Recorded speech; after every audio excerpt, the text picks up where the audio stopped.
Hello everyone, welcome to the Blake and Chase Show. My name is Blake Alexander. And my name is Chase Carter. And we are here to talk about Obi-Wan Kenobi for the second time on our show. We will be running through episodes 1, 2, and 3, and 4 at the very end. We just saw that, by the way, and it was kind of crazy. These Disney Plus shows get a little hectic by episode 4. So, we're going to start by talking about episode 1, what we liked about it, and what we didn't like about it, because me and Chase had a few conflicting opinions on that one. So Chase, would you like to go first? Okay, episode 1. Hello there. So, episode 1 begins where a massive transport that looks like the one from Rogue One, but it's not. Thanks, trailer. Lands on Tatooine, and then we meet one new Inquisitor. The first Inquisitor is the Grand Inquisitor. Yes, which we did see from Rebels. Yes, and remember that one because they're going to break the lore. Okay. And we see the fifth brother, also from Rebels. And he looks... He actually looks worse than the Grand Inquisitor. He didn't look too accurate, did he? Yeah, he looked nothing like him. But keep going. Talk about the third one. And the third one is Reva. The Grand Inquisitor comes in this guy's lovely saloon and sort of interrogates him because the Empire is currently hunting down Force sensitives. But meanwhile, where's Obi-Wan during this time? What's he doing? Obi-Wan is chopping meat. Yeah, he got like a day job, didn't he? Yeah, a day job chopping meat. Let's get to the climax of the show. What happened with Leia on Alderaan? So it started where we meet Alderaan, and it's a very peaceful, lovely planet that totally does not have munitions plants and poisonous toxins that the rebels are going to use later. So Leia is climbing a tree, and she's just looking at the various spaceships. Can you blame her? That's what I'd be doing, counting the various spaceships if I would suddenly travel to Star Wars. And basically some bounty hunters capture her because, well, the Grand Inquisitors are looking for her to lure out Obi-Wan Kenobi because they know of the Organa's family relations between Obi-Wan in the past. And they have, like, suspicions that Obi-Wan is still alive and out there. And so, well... essentially, Leia is bait. I think we should discuss what we liked about episode 1 and what we didn't like. Would you like to go first or should I? Yes, I would like to go first. Okay. Here's what I liked about it. I like the new planet that they added, Daihu. It's really cool, even though it should have been more inherently obvious that this was a new planet and the trailer looked like it was the Coruscant's underworld. Apparently, the creator said it was supposed to be like Hong Kong, kind of sketchy, and I really think it's a very interesting planet because what happens on Daihu kind of stays on Daihu. I also remember seeing like an ex-clone trooper there in one scene. Do you remember that? Loads of people were talking about that one. Yes, I did. Yeah, I mean, the same guy who plays Boba Fett has made like a few more appearances, not only as the clone troopers, but also as the ex-clone trooper, then he was Jango Fett, then he's Boba Fett. He's played 3 roles. Yes, 200,000 in Tamaria Morrison's, with 1 million more well on the way. I was a little surprised not to see as much of Luke as the trailer kind of made it seem to be, because we had this whole shot of Luke and we only see him for like, I don't know, maybe like a few seconds, no more than a cameo. Yeah, bait and switch, Blake, bait and switch. And I was kind of surprised because I mean I don't mind the show focusing more on Leia. I think that makes a bit more sense to kind of get Obi-Wan off the planet, but it's like, so we're not going to get any screen time of Luke, period? Yes, because he's supposed to be protecting Luke. That'd probably fall into a dislike section, wouldn't it? Yeah. Alright, so for me, I think what I liked about the show, I did like seeing Alderaan because it's mentioned a lot in Star Wars, just canon and stories and books overall. We see comics panels of it, but I have had yet to see a movie or a television show actually get a look at the planet beyond, seeing it get blown up. And we get to see it on a ground level. We get to see what the buildings are like, what life is like there. which is it looks very different than what I imagined it to be. It looks like Coruscant, or it looks like a similar setup to it. No. You know what it really reminds me of, Chase? It reminds me of Cloud City. How it looked, like the architecture, all that. It looked just like that, but it was more on a forest-type planet, and I really enjoyed seeing that. It was something different. Yes, because if Coruscant is the brains of the galaxy, Alderaan is its heart. So, I would say something else I liked about the show. Other than that, Alderaan was great, by the way. I think I like Uncle Owen's performance in that show, and here's why. Well, we've never really gotten too many interactions between Uncle Owen and Ben from the very first film, A New Hope. There was only like a brief mention of him, and then, of course, well, he died an hour later in the film, but that's a whole other... I still think it was Boba Fett. Yeah, that's a theory. But to keep it going, I mean, he specifically told Obi-Wan to stay away from Luke from jump, which wasn't something I heard before. And I could tell that they had taken some inspiration from the Obi-Wan comics, because I did actually read one of those on Kindle. I was able to get access to one of those. And while it focused more on Obi-Wan's life on Tatooine than anything else. Didn't really show him going out of that area. But, you know, the books and the movies are obviously different from each other. So, you know, it focused on Luke a little bit more, which we didn't see in the show like was mentioned previously. But it's a welcome change. Now, I think I can't interrupt the Inquisitors thing, because that's going to be obvious. They were kind of the highlight of the entire show. So, if you don't know who the Inquisitors are, basically, like Chase said, they are Jedi hunters. And we have the fifth brother Inquisitor person, which doesn't look as accurate to the show, but, I mean, understandable. Live action is live action. And then, of course, we have Reva, which was also mentioned earlier, and we have the Grand Inquisitor. We saw him from Rebels, I remember, from Season 1. He got mentioned in Season 2, and he didn't make any more appearances after that. And this is 10 years, I think, before Rebels and all that. So there's 5. Oh, thank you. So there's like a 5 gap between that and then A New Hope and Obi-Wan 10 years. Alright, thank you for that. So, what I have to say about the Grand Inquisitor, and this falls into the dislike section, is his overall design. Because I've seen his head shape, alright? If you look in the show, his head is... I don't know how to describe it. You can see Looks like a watermelon. That would actually be the best way to describe it. Because for anyone who has seen Rebels, his face looked kind of elongated, a little bit thinner, and all that. Cucumber. Yes, yet another good word to describe that. And it was all around, and I guess it was to make him look more human. And it's kind of funny, because I was reading a story today about how a common cliche in sci-fi films where they try making aliens and creatures look more human than they should be. And this is really a problem, because back in the old Star Wars, I'm pretty sure the closest thing you got to an alien was something that looked a bit more like a bug than anything else. But then you get all these aliens which look more like humans with distinct features and stuff. It looks almost like cosplay here on Earth.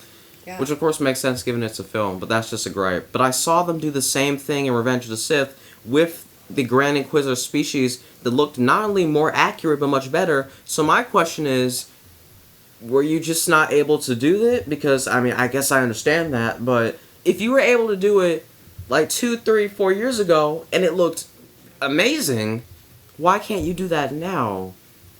And that may seem like something minor, but it's just it's stuff like that I notice whenever I watch films like this. And Reva here, I don't really know what her deal is. She seems really bent on looking for Obi-Wan Kenobi, but I haven't gotten any answers as to why. There's the opening scene with the credits where we see someone who we think could be her after the Jedi Temple got attacked. It's like a different perspective. We were getting to see a lot of shots from the inside. We saw some in the Book of Boba Fett. We saw this new one in Obi-Wan Kenobi, and of course there was a few others from the Clone Wars, the Rebels TV show. I thought that there was like a few more flashback scenes, because we've got a few different angles, because in Revenge of the Sith, we see that shot of Anakin going up the steps and all of that, and we got the little holo transmissions, but now we're seeing the inside stuff of what actually happened there, from different perspectives from different people. And I think that that's something that I like being explored, and we don't know what happened to Reva after that. But we can kind of guess. I suppose she became an Inquisitor, we don't know how. We don't know why. We don't know if she was captured or not. And the reason why she's looking for Obi-Wan Kenobi is just, we don't know. We have a hunch, but we will go to that in episode 2, because that is explored a little bit further. Speaking of episode 2, let's just jump into that right now. They can make an entire film about what happened in the Jedi Temple, because that's really huge. Yeah, they can make like a short or something. Yeah. That's a good point. They can even make a film about the Battle of Geonosis. Alright, so I think we should... Reva in episode 2. Once again, this was a bit more about the dynamic between her and the Inquisitors, because she's kind of portrayed as different than the others, because she was a former Jedi. Of course, I'm sure how the Grand Inquisitor can even like say anything about that, given that that's kind of what happened to all of them. I'm pretty sure that they had like some Force training prior. There were some exceptions, but that's kind of the majority, right? Yeah. So, you're acting like... Yeah, they're being trained by the Empire, so you're right. And like the Empire, Reva's taking over the entire show. I would say that it's important to bring her in a little bit more than everyone else, because we have been introduced into the Inquisitors in comics and games and books. Reva is really the only new character that we're getting in the show that we haven't seen before.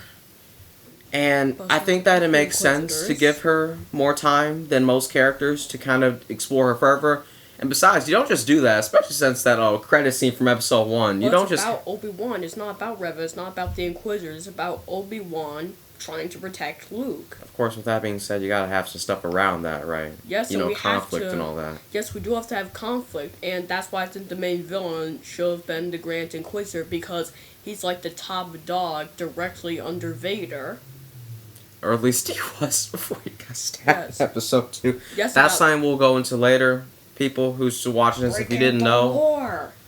Yes, we will go into... That's a whole other can of worms on Twitter and stuff about what's actually happened. So, I think we should talk about the likes and dislikes, because a run-through is that basically Obi-Wan finds Leia, gets her back from the bounty hunters. They look for a transport off of Daiyu to find yet another port to take them off of Alderaan. It's basically like hopping from bus to bus, if you can imagine what that's like. It's the same thing, people. Yeah. And they have to avoid the Empire the entire time. So good luck with that. My likes with this show was that, like Chase said earlier, Daiyu, it looks like Coruscant Underworld, because I actually have seen that in the Clone Wars, didn't we? We got a few... Yes, we got... There were a few episodes that centered around that, the more street level. It was actually a planned show about the Coruscant Underworld, but like Legends, they scrapped it. Yeah, I guess we'll never know what that was like. But I don't know why Reva wants Obi-Wan specifically. And I think that what I liked about this one was the fact that Obi-Wan he's kind of reluctant about this entire thing to start off with, right? He doesn't really want to go out and find Leia exactly. It's not that he doesn't want to, because, he wants to keep her safe. He wants to keep both of them safe. It's just that he can't do that without being exposed. But then in the exact same episode, he is exposed. So it doesn't really matter. It's kind of inevitable that he's going to be exposed anyhow, which kind of defeats the point. Inevitable.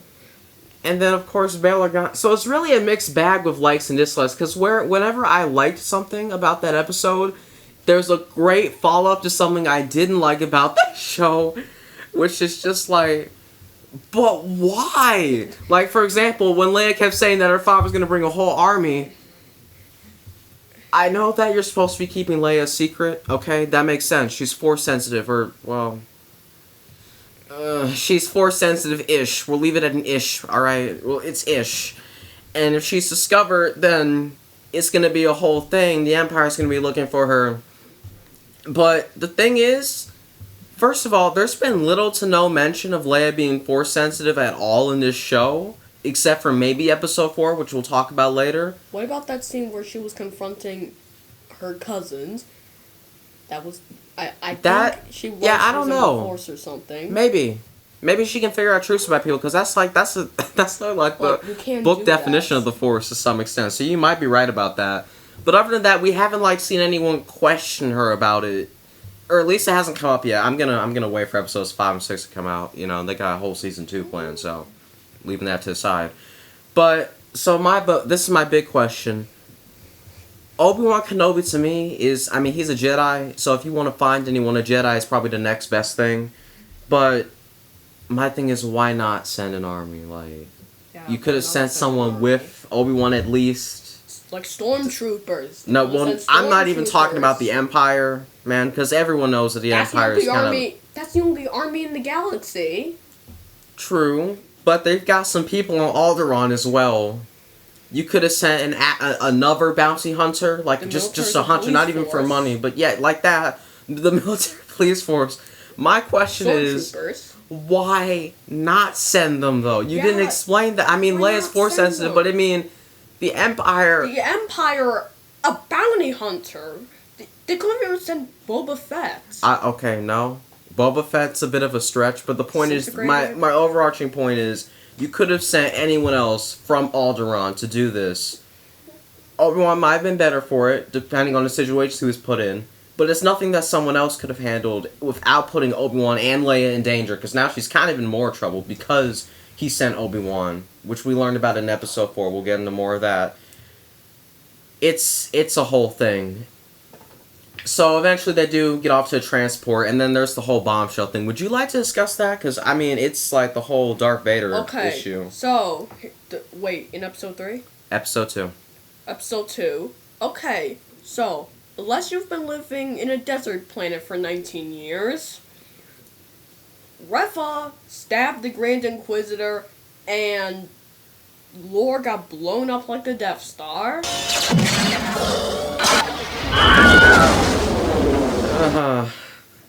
Yeah, thanks a lot. You want to discuss the whole thing with Rebels and I... Okay, like, 5 years later, the Grand Inquisitor is in Rebels. I'm starting to wonder what the story group is for. So, let me get this straight. So, in the Rebels animated series, the Grand Inquisitor is alive and kicking, alright? He's doing the thing. He's just scary as he wants to be. And then we get Obi-Wan Kenobi, and he's also in that show, and we're just like, so wait, in the 5 years, how are you still alive?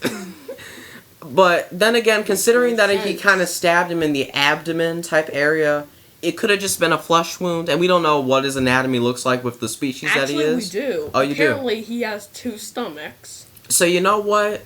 Maybe, I mean, because he stabbed him like the stomach area, correct? Yes. And if he has 2... I don't know, maybe it's like a kidney. Well, I mean, you can technically survive with 1, right? Well, maybe he can... Yeah. Right? Well, he can... Yes, well, he can't keep his blood clean anymore. I mean, he can technically survive with 1, I suppose. Well, he did say that there are some things more frightening than death. There are some things far more frightening than death.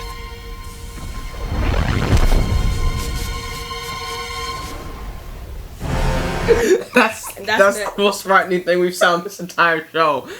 Alright, but more on that later. You know, you can get the idea of what we're trying to say here. Basically, the Grand Inquisitor being dead, period, makes no sense. Of course, we didn't see a body, so he might not be dead. I mean, it's the same thing with Marvel's Kingpin, so I'm leaving that out in the open. Marvel's Kingpin. Now, you know, Reva drops the bombshell on Obi-Wan Kenobi that Darth Vader's Anakin Skywalker, which also doesn't make sense. Yeah, it doesn't make sense. How would she know? Because Vader's notorious for pretty much killing anyone except the Emperor who knows his true identity. Like, the only one who's outside of Palpatine who knows Vader's true identity is Grand Admiral Thrawn. And we all know how important he is to just the Empire in general.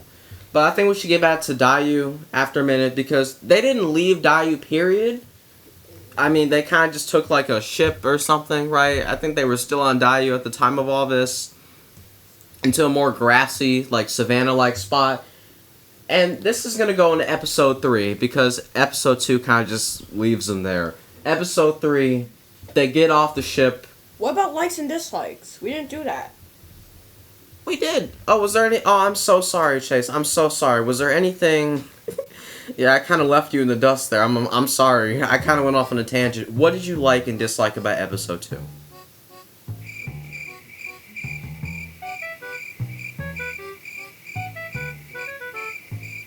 Leia's a 10-year-old who runs like a toddler.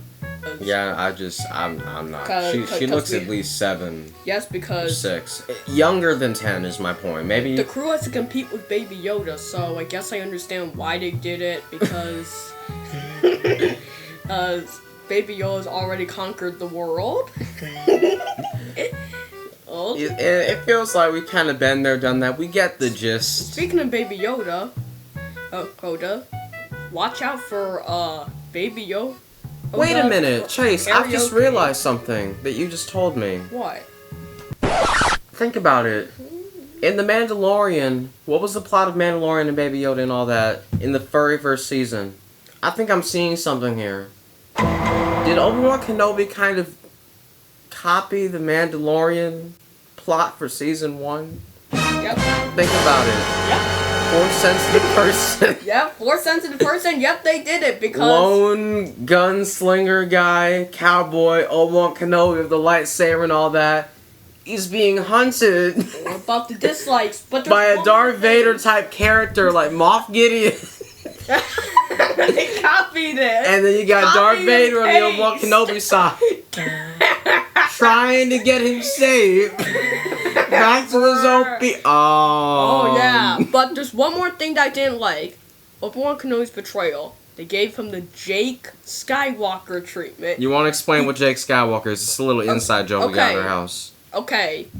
He got Last Jedi'd. So what this whole Jake Skywalker thing, this is something funny that me and him do, for those of you who don't know. Actually, Mark Hamill invented it. Oh, he did? Yes. Alright, so basically, in The Last Jedi, there's been a long debate about whether that was actually Luke Skywalker, because even when I saw that film, The Last Jedi, I didn't think it sounded like Luke. And so, whenever Chase says Jake Skywalker, it basically means that a character is acting outside of their, personality than we would expect. And not that that's a bad thing or anything, but it's just something to think about, for better or for worse. Obi-Wan Kenobi can't even lift a 10-year-old with the Force, who again runs like a toddler. Yeah, I don't know. I mean, then we saw something in episode 4 where he was kind of struggling to use it. Maybe it's just mental issues, maybe he's kind of trying to get out of that. I can imagine how that'd be hard on a person. Okay. We should move on to episode 3 though. We've kind of been talking on episode 2 for a lot longer than we needed to. So episode 3 is essentially them trying to get on this transport, and they have to ride with stormtroopers the entire time, which would be horrifying for anyone. No, it wouldn't. I wouldn't be horrified, because the stormtroopers are a peacekeeping force trying to bring security to the galaxy and hunting those religious fanatics that are called the Jedi. What? You're not wrong, because we do actually, there was this bus driver guy who was talking about the Empire for a minute, so that might be open to a discussion. Gray character, because here on Mosaic, we are proud supporters of the Empire. we got a whole propaganda person over here on our show. So I would say that, because I think that the really most interesting thing that I feel like they wanted us to take away from the show, forget getting past the transport and the whole fight scenes and all that. What interested me the most was the fact that the bus driver, his name was Freck, right? Freck. Looked like the mole man from Marvel, that really ridiculous villain. I don't know if you remember him. Freck was saying there's nothing wrong with a little order, right? While he was talking to Obi-Wan and Leia on the bus, as the stormtroopers got on, because he doesn't know who they are. He's just like a bystander at this point. So I kind of gave me a little bit of an inside look into why some people were actually just genuinely okay with the Empire, because if you think about it, when the Separatists and the Republic were kind of fighting and stuff, truth be told, I can see, especially with the Clone Wars, the galaxy was kind of an anarchy. The Empire did, in fact, kind of clean the mess up, because it's okay, this is what we're going to do. All y'all need to get in line. We're doing this from now on. Okay? Okay. There wasn't as many problems after that. So I have to admit, as you kind of mentioned earlier, the Empire isn't as bad as they're portrayed, but it depends on which side you look on. Yes, because it is Star Wars, for an example. Because if you look what was in the galaxy in the prequels and what happened later with the New Republic, the Empire is the best system to live with. So let's continue on with the actual events of the show. The other big highlight is the Obi-Wan versus Darth Vader showdown, and I would like to get... They get help from this lady named Tala, who's like an Imperial defect, who takes them to this safe house, essentially, where they can get on the nearest port. But then Darth Vader arrives and then spoils that plan, which leads in episode 4, once again coming up soon. So I would like you, Chase, to give your honest opinion. Okay. I'll give mine later on the Darth Vader Obi-Wan Kenobi fight. Here's my likes in episode 3. I like I like how Leia goes full on Star Wars fan and says, well, Father, aren't you gonna say hello? And I was like, yes, say hello there. Oh, there. Oh, man. That would have been a perfect moment. That would have been the perfect moment. Now, that's how you do fan service, right? Exactly. But then there's my dislikes. The first dislike is the Darth Vader showdown. Apparently, everyone at Lucasfilm, when they were talking about it, said it's going to be the rematch of the century. Yeah.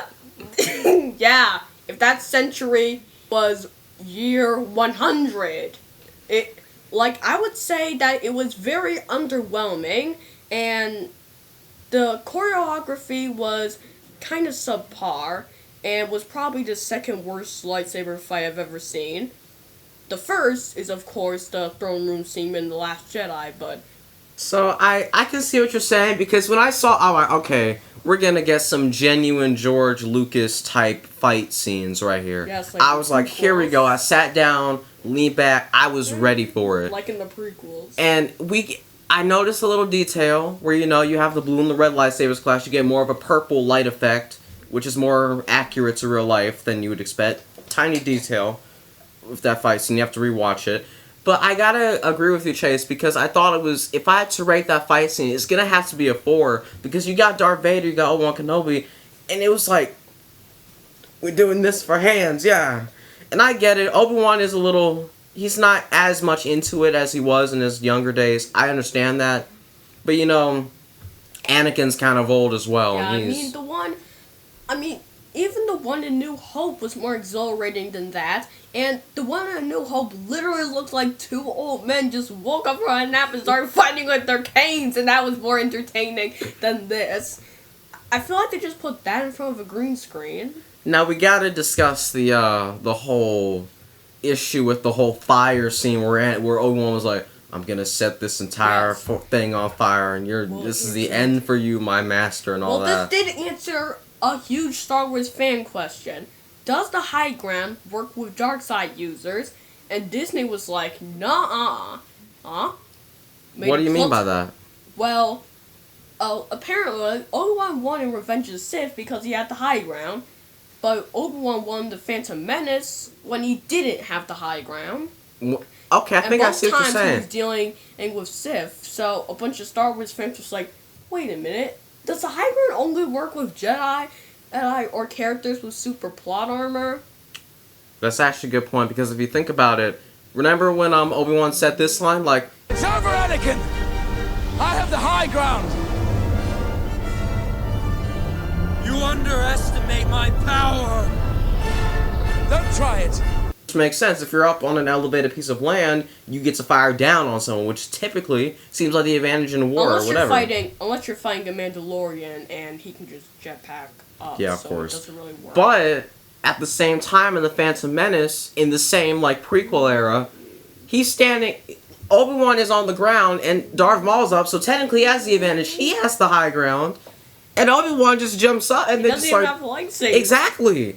So that's a good point. And then talk about the Obi-Wan Kenobi fight with the high ground. Give that example. Yeah, and I know what Darth Vader was trying to do, because when he set the thing on fire and wanted to burn Obi-Wan Kenobi, that sounds like a very Anakin thing to do. Like he would do the exact same thing. That's like something that Anakin from the Clone Wars would definitely So this is my problem with the sand fight scene. Do you mind? Because I mean the show. Sand. This is once again where I get a little mix on the likes and dislikes, because I kind of have more dislikes than likes, except for episode 4 and 1. Episode 2 and 3 are mixed bag for me altogether. But what I would say about the fight scene, and this, if you guys, I recommend watching the show for more context what me and Chase are saying. Assuming that you have watched and you're just listening to us now. Unless you haven't canceled your Disney Plus account after watching episode 3. Right, so this is what happened with the fight scene, okay? Essentially, Anakin has the advantage. He's like force choking like Obi-Wan Kenobi. He's got all that going on.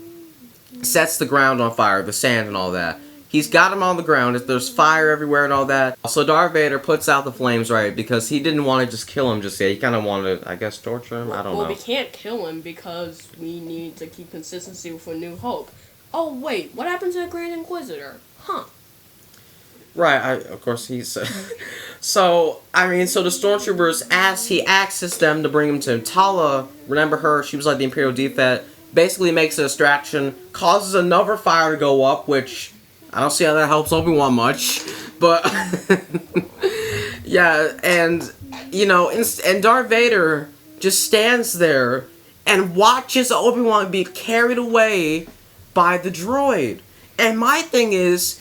You told the he's like, oh, the Stormtroopers are saying, oh gosh, we can't get through. So let me get this straight. Darth Vader can't just do the thing where you put out the fire, because we already saw you do that.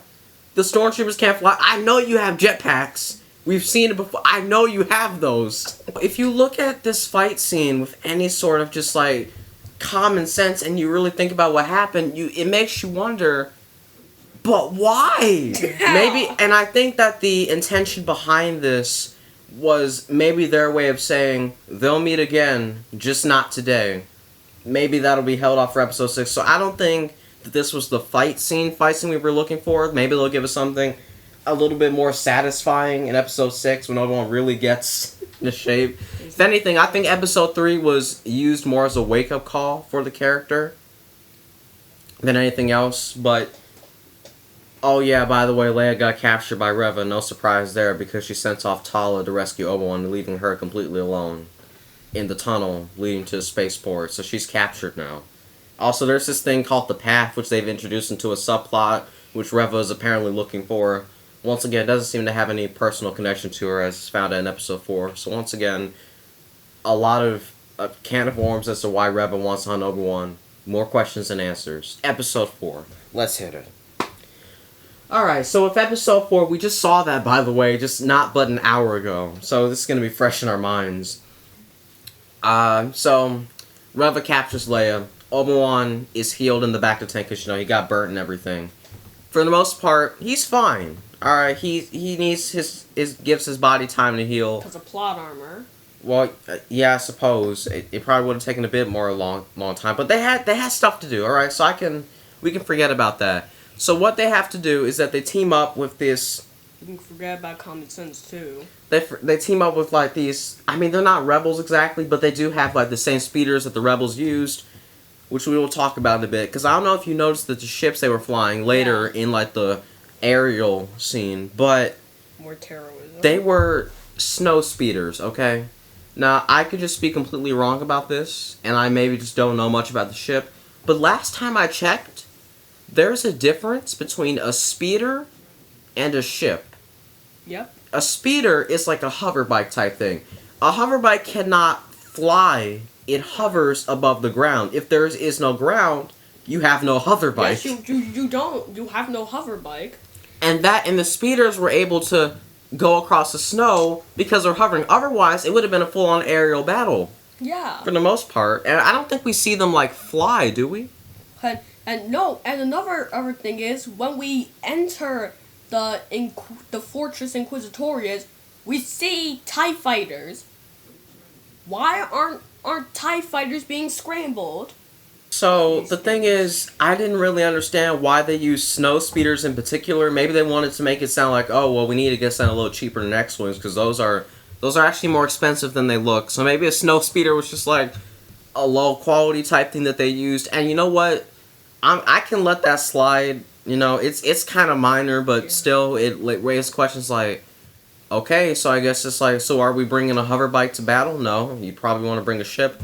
That's a minor detail. That probably fall into the dislikes. Now, what I did like about episode 4 was, well, I do remember seeing a different, like, trooper variant, which I kind of really like trooper variants because of the way their helmets are shaped. It's actually not new. It's actually a very classic one from Legends called the Purge Trooper, and I'm really glad when the new canon takes elements from Legends, even though they should not have decanonized it in the first place.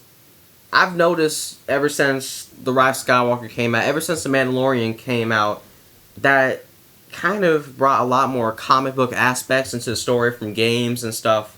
And novels. Exactly. That could be considered like, what, old canon? Yes, and if you've been at Star Wars Celebration, it's pretty much all but confirmed that Disney's going to remake the Thrawn trilogy. Right, we can talk about that in a later episode that is coming up soon. So, with episode 4, Leia, she did not get tortured in the show, so I don't know if you've been on YouTube, but those videos are all out of context, yep, alright? she did. Wait a minute. Those videos are all out of context, people.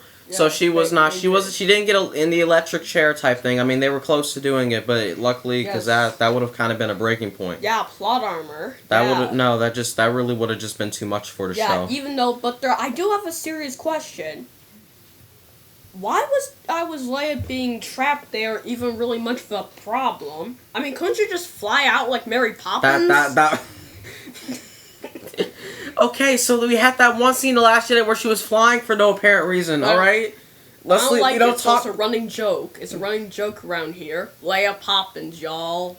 So, Reva, once again, interrogates Leia. She's asking all sorts of questions like, where did this come from? Where about the path? I don't think Leia's lying about the path, so to speak, because it's the first time I've heard about it, and I think it's the first time she has. I don't know about the path too much, like what it is. It's basically all those safe houses. Essentially, they're connected in those tunnels that they were using. And that's kind of the whole point of the path. And she's asking them, like, alright, where did this come from? All the stuff, seeing if she knows anything. And then she tells him Obi-Wan is dead. I don't really think that Reva was lying about this information. Maybe she just genuinely didn't know because she wasn't there. So, she wouldn't have any way of knowing that. I guess she just assumed that he was dead. Of course, he comes back and she's like, oh, you kidding me? You're kidding me. And Tala is able to get past the security, and they realize a horrifying secret about this whole Imperial Fortress, that it's not a fortress, it's really... tomb. Exactly. It's a tomb, like, you see, apparently, I think this is where the corpses of dead Jedi go, and we see a lot of it. We see the Master from that episode of the Clone Wars, and we even see a youngling in there. Now, I don't know who it is. It might be that youngling from episode 2, or it could have been the youngling who said, Master Skywalker, there are too many of them. What are we going to do? Oh, yeah, that... It could have been the same guy, even though he didn't have the helmet on, but maybe he was using it as a shield or something? I don't know. The point is, they just seem to have a lot of... dead bodies, I suppose. They look like they were kind of just like frozen in amber. It looks like a carbonite type situation, if you ask me. Yeah, it was like not that they're dead, but they're Park. Exactly, just like in Jurassic. That's a better description. So Reva's just asked like where Tala came from because Tala isn't really supposed to be there. It's like, why are you here? Then she says, oh, I'm a spy. I'm giving you information about Obi-Wan Kenobi. He's like, but I don't. I didn't ask, but okay, I'll take it. I'll take it if you got some information about the path. Then, Obi-Wan and Leia escape from where she was being held in the electric type thing. Obi-Wan rescues her before they actually do anything. Once again, that would be whole PG-14 level stuff. So, they take her out. They're able to escape for the most part. And it looks like things are looking really bad for him because you got Reva on one side. Darth Vader is actually at the place. I don't know why he didn't get involved, but okay. He's probably trying to destroy all traces of sand in the galaxy. Right. And, you have stormtroopers on one side, you have stormtroopers on the other side. Basically, it's a whole circular type thing. The snow speeders that we mentioned earlier come in, take out the entire area, except for the Inquisitors, of course, because, one of the people who are flying ships' name is Wade. He gets shot down, unfortunately. So that's a heavy loss taken to the crew. Wasn't talked about too much, but it's a minor point I felt needed to be brought up. And they're able to escape on the transport. They get inside the snowspeeder. They're able to get out. And Darth Vader just comes in, and he is... mad. beyond mad. Like, I think this is the most brutal we've Yeah. seen Darth Vader in, like, TV and stuff before. Like, for example, you had, like, Star Wars Rebels, which kind of went a little bit overboard with Vader. But this kind of just took it from a level 1 to a level 9 on Darth Vader. Level 11, because, like, he was mad. Like, that's pretty much me after I see all the new Marvel movies. That's pretty much me. That's pretty much me. And I don't know what it is. Maybe it's just because of the way he's being shot. Like, obviously you have more handheld camera movements that are being used in the show that look a bit more natural. Maybe it just makes him look more menacing. I don't know. That could very easily be it. But I think this is the first time I've seen Darth Vader on screen and felt genuine fear from seeing him. I've only gotten that reaction from only 2 other characters, and that was the same Raimi Spider-Man trilogy. Genuine fear whenever I see any of those films show up in any project. No, I'm serious. Like, chills, man. So I really like the way they're handling Darth Vader in the show. It really brings out, like, what he represents as a character. And essentially, it looks like they put a tracker on Leia's droid. Her name was Lola. And all that. Looks like they just, like, I guess inserted a tracker or something like that. They just like, oh, we'll just pop this on. It's like an Apple AirTag, essentially. And I guess we're going to get a whole another tracking scene again, which is what they did in the last episode. Episode 2, they were tracking him. You're doing it again. So episodes 5 and 6, I predict, are going to be... Because episode 5 is like the climax before the climax with these Disney Plus shows, isn't it? Yeah, yes it is. But, hey, we have a commercial. No, we don't. We are going to sell to you guys bad dialogue. You thought the dialogue from the prequels was bad? Oh boy, you have another thing coming. When we find out about the tracking device, Reva was like, where they go, it will follow. That doesn't really sound natural for Star Wars. You know what that reminded me of when she said that, Chase? And I mean, if we can get a little bit more serious for a moment. When she said that, I don't know if anyone was getting any build and they will come by. Yeah, if they build it, they will come. Like, I don't know about that. They will come. That's the only thing on my mind after seeing that. Okay, that's really it for episode 4, truthfully. And episode 5 and 6 we have yet to wait, because episode 5 and 6 can really, like, turn the show around for the better or for the worse. I've seen some examples of that. Show's pretty bad. But I think we're going to just leave it at that, because because if we're looking at the show overall, what I liked and disliked about it, like, in its entirety, it's not that I don't like the show, but there's some obvious problems with it that I think need to be addressed somewhere down the line. If you want to introduce the Grand Inquisitor again, episode 5 is going to probably be the place to do it. Just like say, oh, he's not dead. Yeah, he's not dead. That's usually the place to put something like that before episode 6. Because death doesn't mean anything in Star Wars anymore. What do you mean by that? Well, this is a symptom of a greater issue. They killed the Grand Inquisitor and he's obviously going to come back. And not to mention the sequels, they brought back Palpatine for some reason. Well, the same thing happened in Legends, but for the outside of Boba Fett and Palpatine briefly, but it wasn't actually Palpatine, that was pretty it. If you died in Legends, you were pretty much going to stay dead. But in new canon, it just does that to a whole new level. Now, even though, when they brought back Maul, I'm a bit mixed on it, how is a bit ridiculous, but I like how they expanded his arc.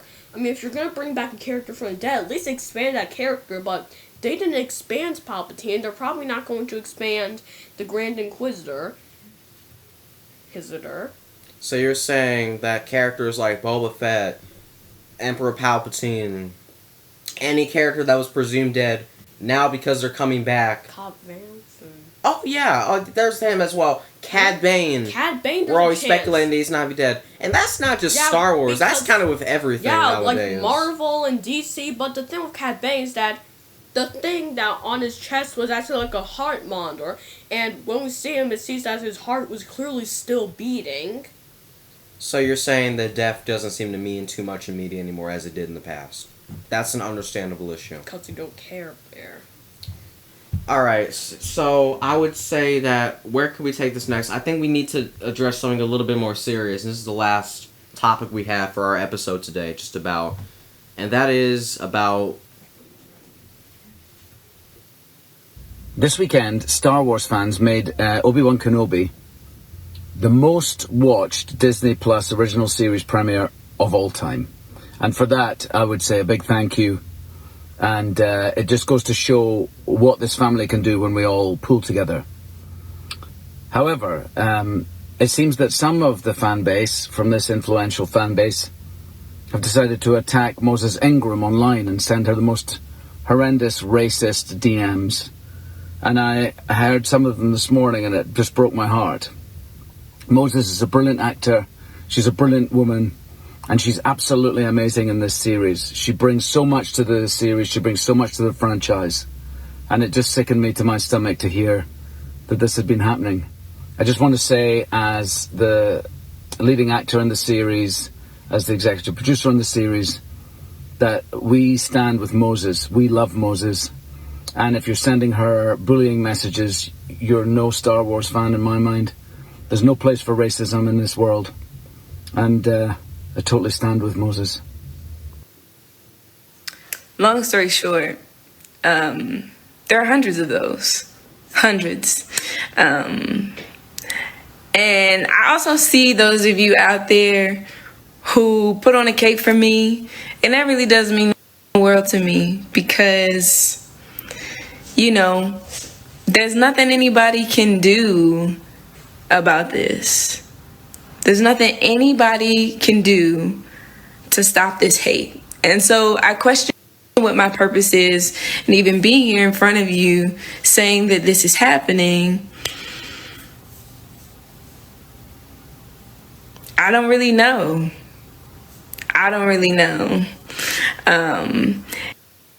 But I think the thing that bothers me is that, like, sort of this feeling that I've had inside of myself, which no one has told me, but this feeling of like, I just gotta shut up and take it. You know, I just kind of gotta grin and bear it.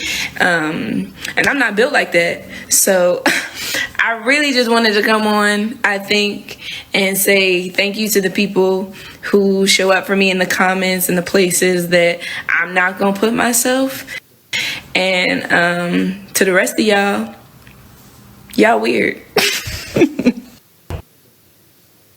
Right, so what you just heard was, you heard Ewan McGregor and you heard Moses Ingram speaking on the same issue.